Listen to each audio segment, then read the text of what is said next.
Shabbat Shalom, sean bienvenidos a todos. Estamos en la sección de Minjá de la Parashá Vayehi, que se corresponde a Bereshit 47:28 al 50, verso 26. Y declaremos estas verajot para iniciar con el estudio de nuestra porción. Baruch atah Adonai Eloheinu melech haolam, asher kideshanu bemitzvotav betzivanu al divrei Torah. Amén. Bendito seas tú, Dios Rey del universo, que nos has santificado con tus mandamientos y nos ordenaste el estudio de tu Torah. Baruch atah Adonai Eloheinu melech haolam, asher natan lanu et torato, Torah demet, bejareo la natan betohenu, Baruch atah Adonai, Baruchu, Baruch Shemo, noten Torah. Amén. Bendito seas tú, Dios Rey del universo, por darnos una Torah de verdad. Bien, pues estamos en la porción, nos quedamos en el capítulo 49, verso 1. 49, verso 1, vimos por la mañana la importancia de la bendición, de transmitir al primogénito la bendición. Vimos también la simbología que fue profetizada con la bendición que dio Jacob a sus dos hijos ya adoptados, eh, Efraín y Manashe. Vimos cómo tiene una íntima relación con toda la historia del pueblo de Israel en la diáspora, sobre todo después del Mashiach, con respecto a ese símbolo que fue acuñado para los creyentes gentiles de origen gentil, creyentes en Yeshua de Nazaret y creyentes en el Dios de Israel, donde se juntan tanto la menorá como ese símbolo que fue acuñado a raíz de las persecuciones del el Imperio Romano, el PES. Bien, se han encontrado varias evidencias arqueológicas que han tenido esa simbología en algunas partes de Israel, sobre todo en Siria, y nos pueden mostrar cómo ese fue un símbolo que la mayoría de los creyentes de origen gentil usaron en su momento. Bien, pues cuando lo vean, no sé si lo habían visto ese símbolo, cuando lo vean, pues ya saben qué es lo que significa. Bien, estamos en el capítulo 49. A partir del capítulo 49, verso 1, Jacob va a dar la verajá para con sus hijos, empezando por Rubén, y declarándole que a pesar de que es el primogénito, no llevará la primogenitura. Cada uno de ellos, tanto estas profecías que son declaradas por Jacob, como las profecías que son declaradas también antes de morir de Moshe para cada una de las tribus de Israel, tienen una gran implicación y apuntan al Mashiach de Israel. Bien, ahora vamos a tomar en cuenta por el tiempo la porción del último hijo que bendijo, esto es Joseph. Así que vamos al 49, verso 22. 49, verso 22.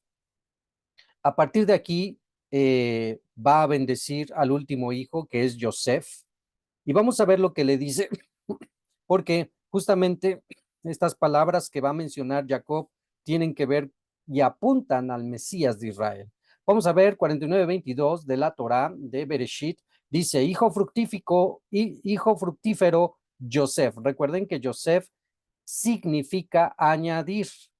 Añadir viene del verbo liosif, que significa añadir. Joseph, su hijo Efraín es el que significa fructífero, ¿ok? Pero la línea viene de Joseph. Hijo fructífero Joseph, hijo fructífero por encima del ojo envidioso. Bueno, ahí está toda la historia de sus hermanos que lo vendieron, ¿no? Que a pesar de ese obstáculo tan grande, el Eterno usó eso para traer vida. Las doncellas treparon por el muro, 23, lo amargaron, contendieron con él, está hablando de lo que vivió, y lo detestaron los arqueros. Es una expresión poética de decir que los que estaban también para ayudar a cuidar o a guardar, no lo querían. Esto era sus hermanos. 24. Asentó con fuerza su arco, fueron cubiertos de oro sus brazos.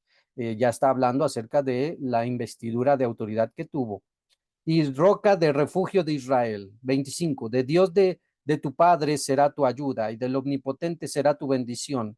las bendiciones del cielo de arriba, las bendiciones del abismo.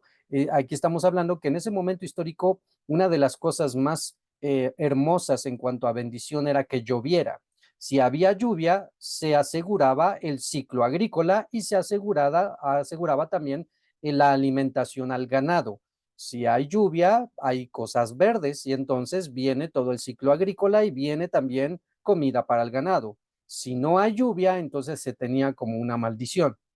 Entonces aquí, el que siempre te llueva a su tiempo implica una bendición. Por eso dice, del Dios de tu Padre, su ayuda, del Omnipotente será su bendición, las bendiciones del cielo arriba, haciendo la referencia a las lluvias, las bendiciones del abismo, haciendo una referencia a los pozos, las fuentes de las aguas de la tierra, que también de ahí se extrae el agua para poder dar de beber a todo lo que se requiere, que se extiende por debajo, las bendiciones de los pechos y la matriz, hablando de todo el ciclo de vida del hombre en cuanto a su gestación.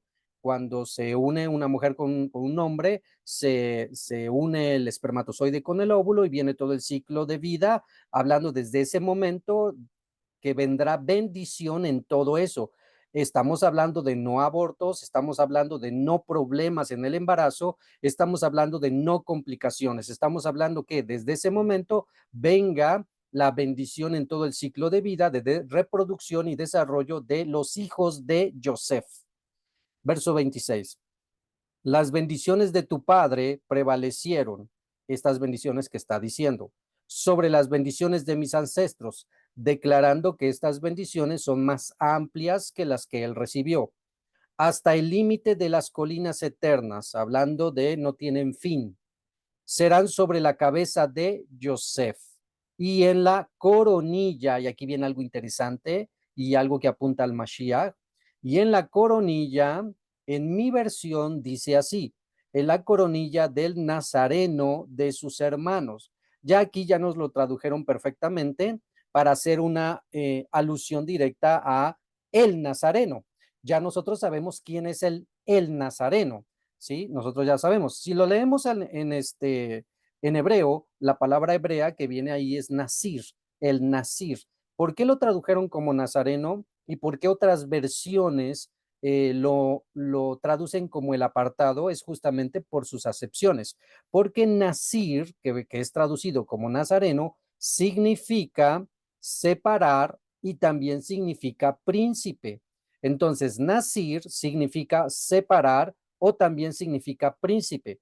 Así que cuando lo leemos, dice al final, y en la coronilla del apartado de sus hermanos, una alusión a Joseph cuando fue vendido a Egipto por muchos años, pero también una alusión a Yeshua porque no fue aceptado por sus hermanos, sino que fue rechazado por sus hermanos. Entonces ahí tenemos la alusión.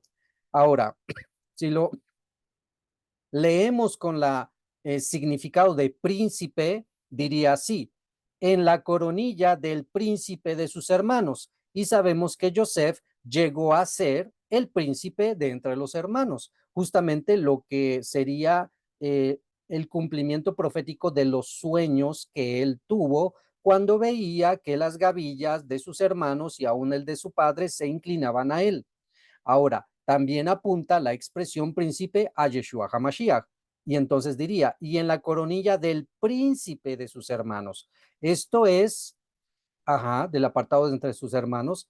Esto es, ¿quién es el rey, el príncipe? Esa es justamente una de las alusiones que dice Ezequiel, el profeta Ezequiel, dice cuando viene la descripción del templo que se va a construir en el tiempo, cuando esté en pie en el tiempo del reino milenial, se refiere a aquel Cohen Agadol que va a ser encargado de hacer los korbanot, las ofrendas y los holocaustos. No lo menciona como el Cohen Agadol, sino que Ezequiel menciona la expresión Nasir, menciona la expresión príncipe. Y por decir algo, y el príncipe entrará por la puerta fulana de tal, y entonces entrará hasta el interior y traerá los sacrificios, etc.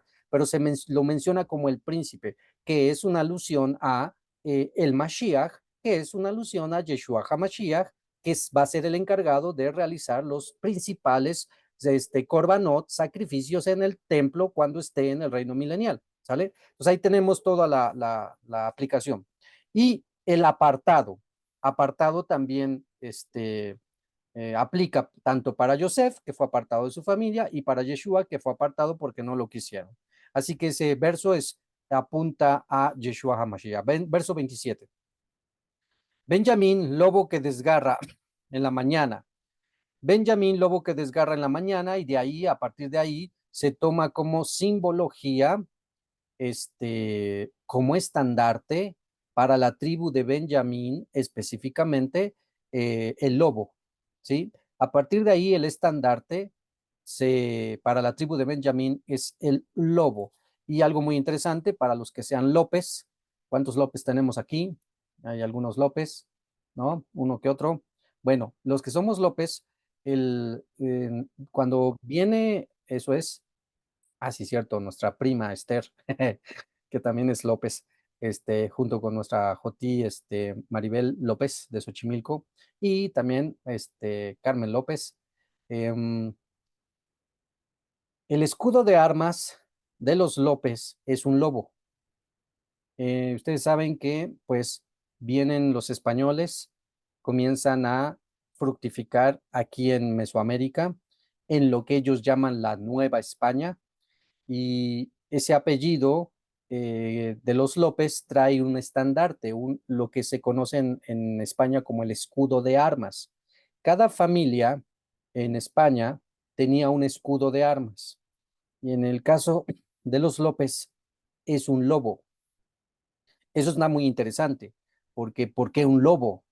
Habría que irnos directamente al principio de cuando se iniciaron los escudos de arma y tratar de indagar del por qué en la familia López se tiene el lobo. Pero bueno, no hay coincidencias en las cosas del Eterno, simplemente son cosas que nos apuntan a conocer esto. Y cuando tú buscas, te dejo una tarea, busca el escudo de armas de tu familia, de tu línea paterna, y pones ahí tu apellido, escudo de armas, y pones tu apellido, y ves las imágenes, cuáles son las figuras, ¿no? Bueno, en el caso de los López es un lobo, que justamente nos estaría vinculando con la tribu de Benjamín. Podría ser cierto, podría ser algo que apunta a una verdad, que los que somos López podríamos venir de la tribu de Benjamín. Esa sería una interpretación. No podemos así asegurarlo 100%, pero no lo descartamos. Bien, seguimos entonces. Dice Benjamín Lobo 28. Todos estos, las tribus de Israel son 12. Y esto fue lo que habló sobre ellos su padre, y los bendijo a cada uno conforme a su bendición, así los bendijo. Y los ordenó y les dijo, yo me reuniré con mi pueblo, o sea, voy a morir y voy a ir con los que están muertos de parte de mi pueblo. Entiérrenme con mis padres, Abraham, Isaac, en la cueva que está en el campo de Efrón, el Gití, en la cueva del campo doble, que está sobre la faz de Mamre, en la tierra de Canaán, que había comprado Abraham al campo de Efrón, el Gití, para posesión de cementerio. Allí enterraron a Abraham y a Sara, su mujer. Allí enterraron a Isaac y a Ribca, su mujer. Y allí enterré a Lea. Qué interesante, vean qué interesante, porque están viendo cómo en un principio, dice la escritura, el Eterno creó varón y hembra, ¿sí? Varón y varona, los creó. Cuando hablan acerca de todo el tema de el divorcio en el Brit Hadashah, cuando cuestionan a nuestro maestro de justicia y hablan del divorcio, Yeshua dice que en el principio fue un hombre y una mujer, no un hombre y varias mujeres, sino un hombre y una mujer. Ese es el plan perfecto del Eterno. Bueno, lo que estamos viendo aquí es exactamente eso. Abraham y Sara, Isaac y Rivka, Jacob, pero Jacob tuvo 4 mujeres. Entonces aquí la pregunta, ¿con todas debía de estar enterrado Jacob? La respuesta es no. Y justamente por esta línea que vamos recordando, que por la boca de nuestro maestro de justicia nos dice solamente un hombre y una mujer, ese es el matrimonio ideal. El matrimonio ideal, ya si hablamos de el concubinato y todo eso, tienen su razón de ser en su contexto histórico, ya no en nuestro contexto cultural. Bien, es muy interesante porque aquí en la cueva de Macpelá ahora ya está enterrada Lea y va a ser enterrado Jacob, dando por entender que a pesar de que Raquel fue la amada, Raquel fue la amada, la legítima esposa fue Lea. ¿Y por qué fue legítima esposa? Porque fue la primera mujer con la que consumó su matrimonio, Jacob. Así que, por tanto, ella viene a ser, en cuestiones históricas, la legítima ante, digámoslo así, ante la sociedad. Eso de que si era la amada o no era la amada ya son cuestiones, llamémoslo así, secundarias, porque lo oficial es Jacob y Lea. Eso es lo oficial. Por algo murió Raquel en el camino en Betlehem y ahí la enterraron.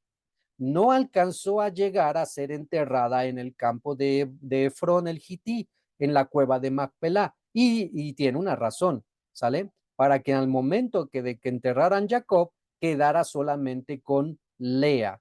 Ahí, y estar los tres patriarcas con las tres matriarcas oficiales. Hay algo muy interesante de por qué murió, un comentario con respecto al por qué murió Raquel y no alcanzó a ir a la cueva de Macpelá y murió, llamémoslo así, en un momento no muy agradable, fue en el momento del parto. Recuerden que cuando Raquel roba los ídolos de su padre, hay cosas muy interesantes que indagar, como por ejemplo la pregunta de por qué robó los ídolos de su padre. ¿Por qué los robó? Si le quería hacer un daño a su padre porque estaba molesta por todo el mal que les había hecho, económicamente hablando, Labán, pues simplemente roba los ídolos y los rompe y los destruye y los tira por ahí. Pero qué interesante que al momento que los alcanza Labán, Raquel los oculta abajo de sí y ella dice a Labán, no me puedo poner de pie porque estoy en mi tiempo de menstruación, por lo tanto, perdone mi señor si no me pongo de pie. Entonces ya no buscó allí Labán, pero ahí estaban los ídolos. Ahí la pregunta es, ¿por qué Raquel seguía con los ídolos? Y se entiende que continuó con los ídolos. Son cosas muy interesantes que aunque algunos judíos podrían decir que Raquel tuvo grandes atributos, por lo que estamos viendo, tal vez todavía no había puesto en su corazón al Dios de Israel como su único Dios y por lo tanto todavía veía la necesidad de llevar consigo los ídolos. Son muchas cosas, pero recuerden que Jacob expresó una maldición en el momento que Labán le reclamó de los ídolos. Jacob dijo, que, eh, que el que tenga en sus manos los ídolos no viva. Expresó esta maldición Jacob. En otras palabras, dijo, si alguien tiene tus ídolos, que se muera. Eso fue la expresión en sí que dijo Jacob. Esa es una de las razones por las cuales podríamos decir que Raquel no llegó más allá, sino que murió en un momento de parto y no fue sepultada con Lea. Bien, son muchas cosas muy interesantes porque cuando nacen los hijos de Lea, Lea realmente sí amaba a Jacob. Lea amaba tanto a Jacob que el nombre de sus hijos los puso con temor del Eterno. O sea, con temor del Eterno le puso los nombres a sus hijos. Rubén, Shimón, Leví, Judá, Isahar y Zabulón. Les puso sus nombres. Entonces, eso es muy interesante. Pero bueno, no es nuestro tema ahorita, solo que lo sepas. Por eso es que solo vemos aquí que va a ser enterrado Jacob con Lea. Verso 32. La compra del campo de la cueva que está en él fue de manos de los hijos de Het. Terminó Jacob de ordenar a sus hijos junto con sus pies en la cama. Juntó sus pies en la cama. Qué hermoso. Que a pesar de todo lo que vivió malo Jacob, le dio el tiempo perfecto de bendecir a sus hijos y después expirar. Y se reunió con su pueblo. Esa expresión de se reunió con su pueblo quiere decir que el alma que salió del cuerpo de Jacob fue llevado a donde se encontraban las almas de sus ancestros, de Isaac, de Abraham y de todo su pueblo. 51.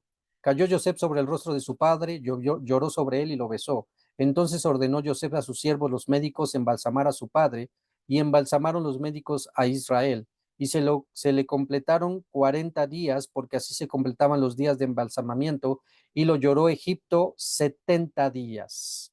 Entonces, ¿por qué Egipto amaba a Jacob? Por toda la bendición que vino tras de él cuando bajó de la tierra de Canaán a la tierra de Gosén. Como ya lo vimos en la parashá pasada, ellos vieron, si un hebreo, este Yosef, nos trajo tanta bendición, cuanto más su familia nos va a traer tanta bendición, y pues ellos pudieron apreciar que la presencia de los hebreos, en este caso la familia de Yosef, y sobre todo Jacob, trajo mucha bendición a la tierra de Egipto. Y por lo tanto los egipcios amaban y querían mucho a Jacob. Por lo tanto le lloraron 70 días. 4. Pasaron los días de su llanto y habló Joseph a la casa de Faraón diciendo, si ahora encontré gracia en vuestros ojos, hable, lo ruego, a los oídos del Faraón diciendo, mi padre me hizo jurar diciendo, he aquí yo voy a morir, en mi tumba que yo cavé para mí en la tierra del Kenán, allí me enterrarás. Entonces subiré, lo ruego, enterraré a mi padre y regresaré. Y contestó el faraón, sube y entierra a tu padre como te hizo jurar. Entonces subió José para enterrar a su padre y subieron con él todos los siervos de faraón, los ancianos de su casa y todos los ancianos de la tierra de Egipto, también toda la casa de José, sus hermanos y la casa de su padre. Solamente sus niños, sus ovejas y sus vacunos dejaron en la tierra de Egipto y subieron con él tanto carruajes como jinetes. Fue el campamento muy considerable. Llegaron hasta Jorén Hatat, que se encuentra a la orilla del Jardín, e hicieron honras póstumas allí, unas honras póstumas grandes y muy considerables, y estuvo José por su padre en duelo 7 días. En ese lugar se quedaron 7 días. Vieron los habitantes de la tierra el Kenani, el duelo de Goshen Hatat, y dijeron, este duelo es muy duro para Egipto. Por eso se llamó su nombre Abel Mitzraim, porque recuerden que iba una gran séquito de egipcios y muy probablemente Joseph iba vestido como egipcio, porque recuerdan que era el virrey de Egipto. Por eso es que dijeron esto los de la tierra de Canaán. Por eso se llamó su nombre Abel Mitzraim, que se encuentra en la orilla del Jardín. Hicieron sus hijos a él así como él les había ordenado. Lo alzaron sus hijos hacia la tierra de Canaán y lo enterraron en la cueva del campo, la doble que había comprado Abraham al campo para posesión de cementerio, de Efrón el Hití, sobre la faz de Mamre. Sí, van dándose cuenta cómo va repitiendo continuamente lo mismo en cuanto a que Abraham compró la cueva de Macpelá, de Fronel Hití. Ya con esta van 3 veces que lo repite, que esa posesión fue comprada. Y tiene mucho que ver con la historia, porque ya lo hemos visto cómo los árabes se han adjudicado lo que es el monte Hebrón, lo que es Hebrón, y se la han adjudicado y no permiten que los judíos tengan la libertad sobre lo que es el cementerio donde se encuentra la cueva de Macpelá y donde se encuentra abajo Abraham enterrado, Isaac y Jacob con sus esposas. Hay cierta libertad, pero no la totalidad como si fuera propia de los judíos. Por eso vino, como explicábamos en otra ocasión, una gran canción que es cantada en el pueblo de Israel de Hebron Shelanu. Hebrón es nuestra. Y justamente por todo este problema de que se están peleando la posesión. Pero legalmente, aunque por pura promesa del Eterno le pertenece toda la tierra de Canaán a Israel, aún así Abraham, a precio de plata, compró esa cueva y por lo tanto se debería de respetar eso. Pero bueno, ya saben, los árabes. 14. Volvió Joseph a Egipto, él y sus hermanos y todo lo que subieron con él para enterrar a su padre. Y después de haber enterrado a su padre, 15, cuando vieron los hermanos de Joseph que falleció su padre, dijeron, quizás nos guarde rencor Joseph y nos devolverá todo el mal que hicimos. Entonces ordenaron hablar a Joseph diciendo, a tu padre ordenó, gracias, antes de su fallecimiento diciendo, así dirán a Joseph, lo ruego, perdona por favor el pecado de tus hermanos y su falta, porque mal te han hecho. Y ahora perdona por favor el pecado de los siervos de Dios de tu Padre. Vean, lean el verso 17 con la idea de cuando regrese Yeshua a la tierra. Cuando Yeshua regrese a la tierra, y dice, como dice las escrituras, y puedan apreciar los judíos ortodoxos, los que eh, no creen en Yeshua y los radicales que hasta maldicen a Yeshua, cuando miren con sus propios ojos que Yeshua es una verdad y mirarán al que traspasaron, dicen los profetas, cuando realmente se den cuenta, era cierto, sí es cierto, Yeshua sí existe y sí es el Mashiach, lean con esa mentalidad de ese momento, lean el verso 17. Así dirán a Yosef, o sea, a Yeshua, lo ruego, perdona por favor el pecado de tus hermanos y su falta, porque mal te han hecho. Y ahora, perdona por favor el pecado de los siervos de Dios de tu Padre. ¿Sí? Esa escena tremenda que se vivió en ese momento histórico con Joseph y sus hermanos se va a repetir cuando Yeshua regrese y todo el mundo judío ortodoxo que maldijo y negó a Yeshua se va a dar cuenta que realmente él es el Mesías y entonces van a clamar por el perdón. Porque imagínate tan solo la escena viendo regresar al Mashiach en las nubes con miriadas de ángeles. No, hombre, tú ponte a pensar, si fueras ortodoxo y estuviste negando su existencia y maldiciendo y hablando mal de los netzaritas y restringiéndolos y hasta buscando su muerte, como en el tiempo de Shaul de Tarso al principio, tú dime si no te va a dar temor de, no, ya acabé, aquí me va a matar porque pues hice lo malo delante de él, me opuse a él. Y entonces viene toda esta expresión de perdona por favor a tus hermanos por el mal que te hicieron. Entonces quiere decir que sí va a haber arrepentimiento de parte de los judíos ortodoxos.